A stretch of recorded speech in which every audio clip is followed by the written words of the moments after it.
High friends अस्सलाम वालेकुम welcome back to S K Ramza vlog నేను మీ రంజాని అందరూ ఎలా ఉన్నారు బాగున్నారా మేమైతే చాలా బాగున్నాం మీరు కూడా బాగున్నారు అనుకుంటున్నాను ఈ రోజు అయితే ఫాదర్స్ డే స్పెషల్ వచ్చేసి నేను మండి బిర్యానీ అయితే చేస్తున్నాను సింపుల్ గా అయితే చేసేసాను టేస్ట్ కూడా చాలా బాగుంది మండి బిర్యానీ చేయడం ఎక్కువ ప్రాసెస్ అనుకుంటాం కానీ చాలా సింపుల్ అండి ఒకసారి అయితే ట్రై చేయండి నేనైతే ట్రై చేశాను ఎలా చేశాను ఏంటనేది చూసేయండి ఫాదర్స్ డే స్పెషల్ వచ్చేసి మండి బిర్యానీ అయితే చేశాను మార్నింగే మా బాబు ఫాదర్స్ డే అని చెప్పేసి ఎందుకు తయారు చేశాడంట చూపిస్తున్నారు వావ్ హచ్చబనాయతో 5 నిమిషాల్లో రెడీ చేసుకొని తీసుకొని వచ్చాడండి హచ్చ పౌచ్ హచ్చబనాయన సేమ్ హంచ बनाया का क्या लिखा happy father's day love you the पीरू लिखे देखो happy father's day love you heart भी डाल दे पेरू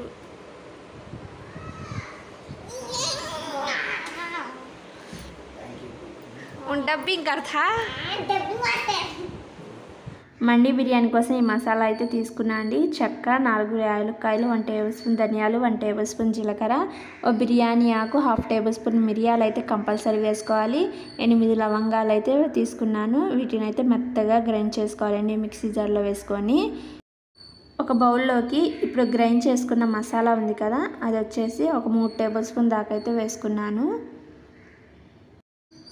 స్పైసీ తగ్గట్టు కారాన్ని వచ్చేసి 2 టేబుల్ స్పూన్ దాకా అయితే వేసుకున్నాను మీ స్పైసీ తగ్గట్టు మీరైతే వేసుకోండి అలాగే 1/2 టేబుల్ స్పూన్ పసుపు అయితే వేసుకున్నాను టేస్ట్ తగ్గట్టు సాల్ట్ వేసుకోవాలి 1 టేబుల్ స్పూన్ అల్లం వెల్లుల్లి పేస్ట్ వేసుకోవాలి 1 టేబుల్ స్పూన్ ఆయిల్ అయితే వేసుకున్నాను ఇందులోకి ఒక నిమ్మకాయని పిండేసుకోవాలండి ఇలా పిండుకున్న తర్వాత అన్నీ కలిసేలాగా కలుపుకోవాలి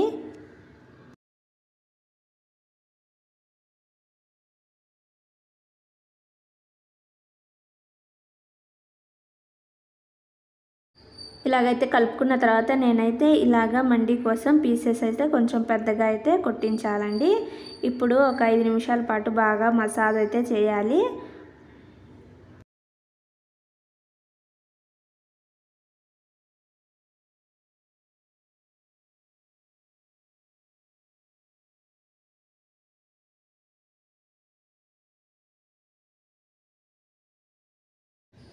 ఇలాగా 3 పీసెస్ అయితే తీసుకొని మంచిగా మసాజ్ అయితే చేసి పక్కన అయితే పెట్టేస్తున్నానండి స్టవ్ వెలిగించుకున్న తర్వాత ఈ బౌల్లోకి 1/2 బౌల్ వాటర్ అయితే తీసుకున్నాను చిల్లులు బొచ్చు ఉంది కదా అది వచ్చేసి ఈ బౌల్ మీద అయితే పెట్టేశానండి మ్యాగ్నేట్ చేసుకున్న లెగ్ పీసెస్ అనేవి ఇలాగా ఈ చిల్లులు బొచ్చులు అయితే పెట్టేసుకొని దానిపైన ఒక మూత అయితే పెట్టేసుకొని ఉడికించుకోవాలి హై ఫ్లేమ్లో అయితే 10 నిమిషాలు ఉడికించుకోవాలండి ఇలా ఉడికించుకున్న తర్వాత ఒక ఫోక్ తీసుకొని ఇలా గుచ్చాలండి మెత్తగా తగిలితే ఉడికినట్టు ఇంకా తీసేసుకోవాలి బౌల్లోకి మళ్ళీ మరో పీస్ ఉంది కదా అది కూడా ఉడికించుకున్నాను ఇప్పుడు స్టవ్ మీద కళాయి పెట్టేసుకొని ఇందులోకి 2 టేబుల్ స్పూన్ నెయ్యి అయితే పోసుకోవాలి 2 టేబుల్ స్పూన్ నెయ్యి వేసుకున్న తర్వాత ఇందులోకి నేను జీడిపప్పు బాదాన్ని అయితే వేసుకొని ఫ్రై చేసుకుంటున్నాను అండి కిస్మిస్ కావాలన్నా వేసుకోవచ్చు నేనైతే వేయడం లేదు జీడిపప్పు బాదమే వీళ్ళైతే చాలా అంటే చాలా తక్కువ తినరు ఇంకా నేనైతే వీటిని కూడా ఫ్రై చేసుకొని ఒక ప్లేట్లోకి అయితే తీసేసుకుంటున్నాను ఇప్పుడు ఫ్రైడ్ ఆనియన్స్ కోసం 1/2 ఆనియన్స్ అయితే సన్నగా కట్ చేసుకొని ఫ్రై అయితే చేసుకుంటున్నానండి ఇలా వీటిని కూడా గోల్డెన్ కలర్ వచ్చిన దాకా ఫ్రై చేసుకొని ఒక ప్లేట్లోకి అయితే తీసేసుకోవాలి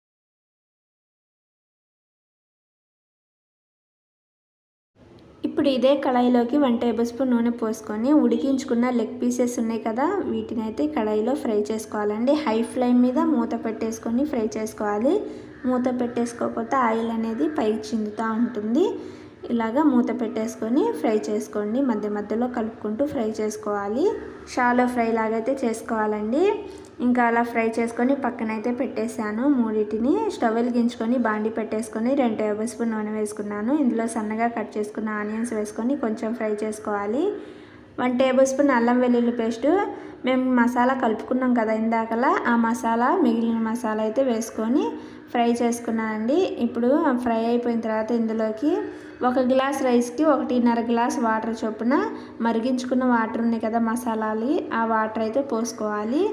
ఇంకా నానబెట్టుకున్న బాస్మతి రైస్ని కూడా వేసుకొని ఒకసారి ఉప్పు అయితే టేస్ట్ చూసుకోండి. నాకైతే ఉప్పు సరిపోయింది. ఉడికించుకోవాలండి. ఇందాకలా లెగ్ పీస్ని అయితే ఫ్రై చేశాను కదా, ఆ క్లిప్ అయితే మిస్ అయిపోయింది. ఇవేనండి అవి ఫ్రై చేసుకొని ప్లేట్లోకి అయితే పెట్టేశాను. ఇంకా రైస్ అయితే 90% ఉడికింది అనగా ఇలా ఒకసారి అయితే కలుపుకోవాలండి. ఇలా కలుపుకొని మేము ముందుగా ఫ్రై చేసుకున్న జీడిపప్పు, బాదాన్ని, ఫ్రైడ్ ఆనియన్స్ అయితే వేసుకోవాలి. ఇలాగా వేసుకున్న తర్వాత ఫ్రై చేసుకున్న లెగ్ పీస్ని కూడా ఇందులోకి అయితే పెట్టేసుకొని దమ్ చేసుకోవాలండి. నేనైతే కింద మాడిద్ది కదా రైస్ అని చెప్పేసి పెనం పెట్టేసి బిర్యానీ అనే ఏదైనా ఇలాగే చేస్తాను. ఇక్కడైతే చికెన్ కర్రీ కూడా చేసేసాను. ఇంకా అన్నీ రెడీ పెట్టేసుకొని తీసుకెళ్తున్నాను.